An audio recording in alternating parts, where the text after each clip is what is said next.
Okay, सो आज हम discuss करेंगे हमारी क्लास 12th पॉलिटिकल साइंस में जो चैप्टर है that is security in the contemporary world, right. So we will discuss just most important questions जो इस बार हमारे बोर्ड्स 2026 में आने के ज्यादा चांसेस है, राइट। लाइक मेन जो कॉन्सेप्ट्स है और आई शुड से जो मेन कंटेंट है पूरे चैप्टर में we will revise it, right. Okay, security in the contemporary world. So सबसे पहले तो हमें मतलब पता होना चाहिए कि ये जो वर्ड है सिक्योरिटी, इसका मतलब क्या होता है, राइट। सिक्योरिटी वर्ड का मतलब होता है absence of threat. It means अगर मैं आपसे पूछूं कि आप कब सिक्योर हो, तो जब कोई खतरा नहीं है, there is no threat means absence of threat means security, right. So it is absence of threat. Okay, ये 2 मार्कर में आ सकता है। जो मोस्ट इंपोर्टेंट क्वेश्चन है that is 2 notions of security, कि सिक्योरिटी के कौन से 2 नोशंस हैं, यू शुड नो, आपको पता होना चाहिए, right. Their name, first is traditional notion, second is non traditional notion. 2 notion है सिक्योरिटी के, traditional notion and non traditional notion.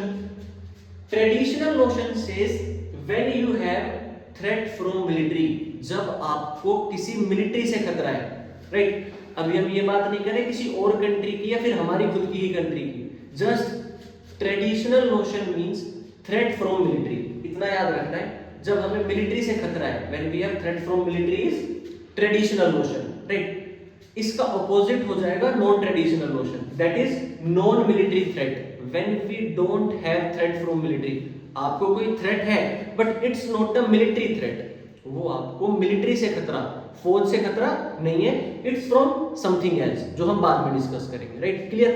Traditional means threat from military, non traditional means non military threat, right. आगे हमारा जो traditional notion है वो further divide हो जाता है between internal and external, that is internal traditional notion and external traditional notion, right. Internal traditional notion, अब ये तो हमें पता है कि ट्रेडिशनल में मिलिट्री से खतरा है। सो व्हेन या तो हमारी ही कंट्री की मिलिट्री, आर्मी मिलिट्री रूल ले आए और लोगों को परेशान करना स्टार्ट कर दे, ये हो सकता है, right. That is when on military take hold of power, जब हमारी खुद की कंट्री की मिलिट्री ही पावर को कैप्चर कर ले, डेमोक्रेसी हटा दे, अदर फॉर्म ऑफ गवर्नमेंट को हटाकर मिलिट्री रूल एस्टेब्लिश कर दे, then it is a threat from our own military, right. That is one point. Another thing is when people pick arms, जब देश के लोग ही हथियार उठा लेते हैं, which are mainly known as separatist movement और condition of civil war, जब देश में ऐसी कंडीशन हो जाती है when people pick up the arms, जब लोग ही हथियार उठा लेते हैं, राइट। या तो वो सेपरेट स्टेट डिमांड कर रहे हैं कि हमें मेनलैंड कंट्री से अलग अपनी स्टेट बनानी है, और it is a condition of civil war, means किसी रीजन की वजह से देश के लोग ही आपस में लड़ना स्टार्ट, लोगों ने ही आपस में लड़ना स्टार्ट कर दिया है एंड उनकी कुछ डिमांड्स हैं, एक्स वाई जेड कोई भी रीजन हो सकता है। So that is a condition of civil war, means ये 3 कंडीशन है when we can say it's a traditional notion, means military से ही खतरा है। मिलिट्री मींस इनके पास मेनली वेपन्स है, हैवी वेपन्स है, आर्म्स है, एम्यूनिशन है। अब वो इंटरनल में या तो खुद की कंट्री की मिलिट्री रूल जो पाकिस्तान में हमें देखने को मिलता है, और पीपल बिकम आर्म्स, और सिविल वॉर और सेपरेटिस्ट मूवमेंट, राइट, जिसको सेशनिस्ट मूवमेंट भी हम बोलते हैं। Whereas if we talk about external, it means with from not with from other country, जब हमें किसी और कंट्री की मिलिट्री से खतरा होता है, that is external traditional notion. चाहे वो हमारी नेबरिंग कंट्रीज हो या नेबरिंग कंट्रीज ना भी हो, राइट, बस मिलिट्री से खतरा होना चाहिए तो किसी और कंट्री की मिलिट्री से, that is external notion. I hope ये क्लियर हो गया होगा। इन केस वो मोस्टली ट्रेडिशनल नोशन पूछता है, राइट। सो हमें पूरा एक्सप्लेन करना है that traditional notion, threat from military, 2 parts, internal external. Country के अंदर ही जब लोगों ने वेपन्स उठाए हुए, मिलिट्री रूल चल रहा है। External means threat from military of any another country, right. I hope ये क्लियर हो गया होगा। Now moving on to the non traditional notion, जो मैंने पहले बताया, that is non military threat, जब हमें मिलिट्री से खतरा नहीं है, राइट। इस हेडिंग के अंदर we have 2 headings, that is human security and global security. Human security focus करता है दैट ह्यूमंस को कैसे प्रोटेक्ट किया जा सके, राइट। अभी इसका डिफरेंस आपको तब समझ में आएगा when I tell you about global security. Human security mainly focus करेगा कि ह्यूमंस या लोग या इंडिविजुअल के राइट्स को या इंडिविजुअल को हम कैसे प्रोटेक्ट कर सकते हैं, दैट इज हम उसको कैसे सिक्योर कर सकते हैं, right. Whereas global security focus is on security of entire state, security of entire state. यहां पे मेरा स्टेट से मतलब है कंट्री, स्टेट से यहां पे मेरा मतलब है कंट्री। जब वो एस्पेक्ट नॉन ट्रेडिशनल नोशन का जो बोलता है कि एज अ होल कंट्री हमें प्रोटेक्शन की बात करनी है और एज अ एंटायर नेशन हमें बात करनी है, that is global security. But जब हम एक इंडिविजुअल की बात करते हैं, एक स्पेसिफिक ह्यूमन लाइफ की बात करते हैं, लाइक उसको कैसे प्रोटेक्ट किया जा सकता है फ्रॉम द डिजीजेस और from XYZ epidemics and all these things, right. So that is human security, right. So this is the main difference between traditional notion and non traditional notion of security. Quickly take a note of this concept map, right, then we will move ahead. Okay, so जो next topic है हमारा from the chapter contemporary security in the contemporary world, that is traditional notion, जो हमने अभी discuss किया, that is threat from military. तो उसके चार कंपोनेंट्स हैं, that is components of traditional notion of security, right. That is military threat जो होता है, it comes under traditional notion. So उसके फोर कंपोनेंट्स भी हैं। First component is deterrence.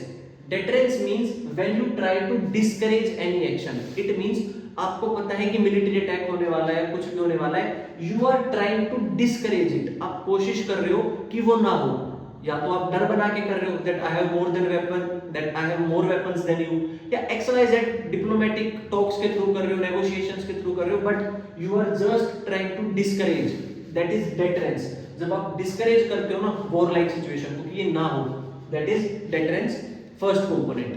Second component is defence.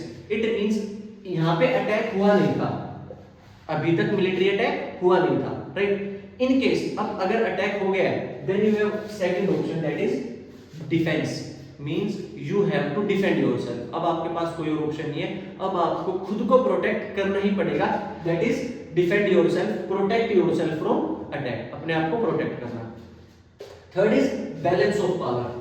Balance of power means आपने वो झूला देखा होगा ना, जहां एक साइड दूसरा बच्चा बैठता है और एक और बैठता है, फिर वैसे झूलता है, लेकिन अगर दोनों का वेट सेम हो तो क्या हो जाता है, बैलेंस।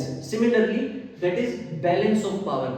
जब आप अपनी मिलिट्री स्ट्रेंथ को, अपनी कंट्री की मिलिट्री स्ट्रेंथ को इंक्रीज करके सामने वाले के बराबर कर लेते हो ताकि वो आपके ऊपर अटैक ना करे, that is balance of power. So इसकी डेफिनेशन होगी increase on strength to match with other और enemy country.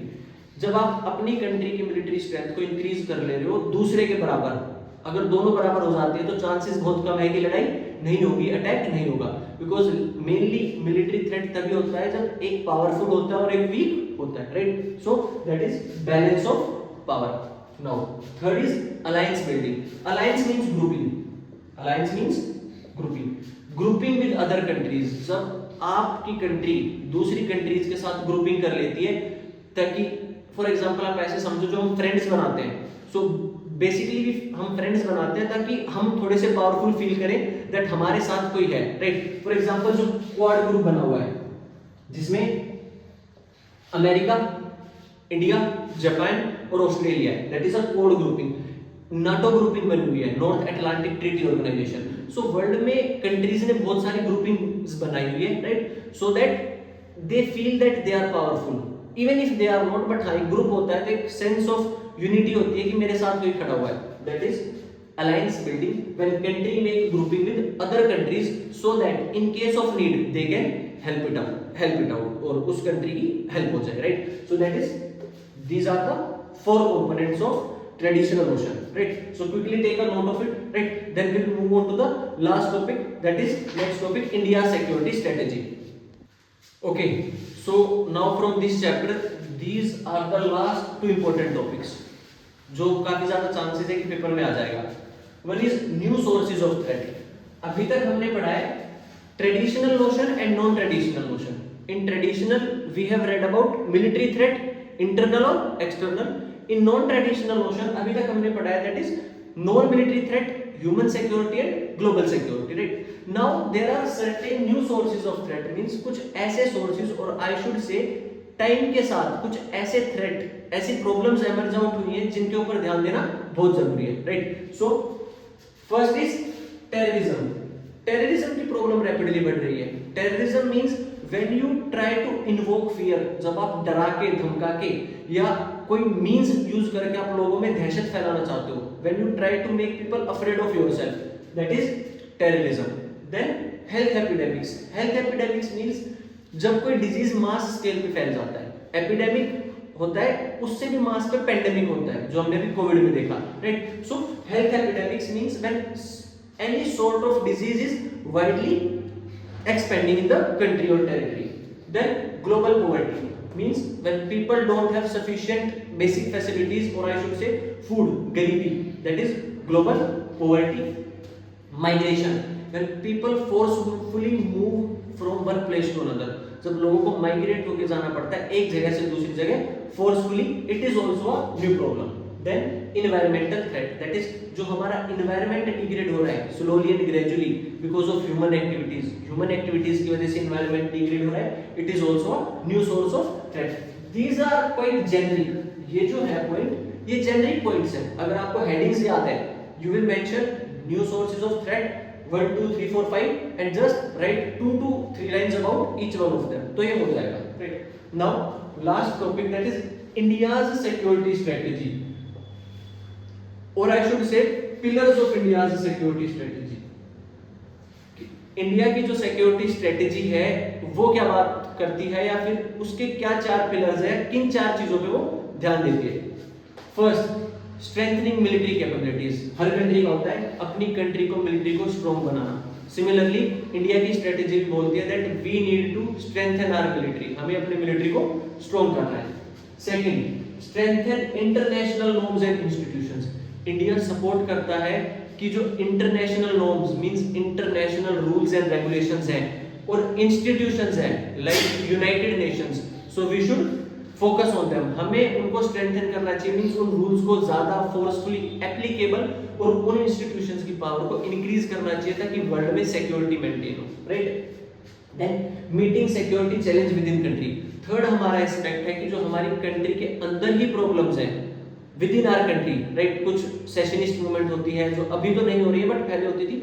So first we need to manage it. जो कंट्री के अंदर ही प्रॉब्लम है उनको also internal, that is we need to manage challenge within country. And fourth is develop economy. हमें economic aspect पे भी ध्यान देना है कि हमारी इकोनॉमी, हमारी जीडीपी, जीएनपी भी काफी ज्यादा स्ट्रॉन्ग हो, right, which also will provide a sense of security to us, right. So with this we are done with this chapter. Tell me in the comment section how was the video, whether it was useful or not. मिलते हैं next video में। Do like the video and don't forget to subscribe. Thank you.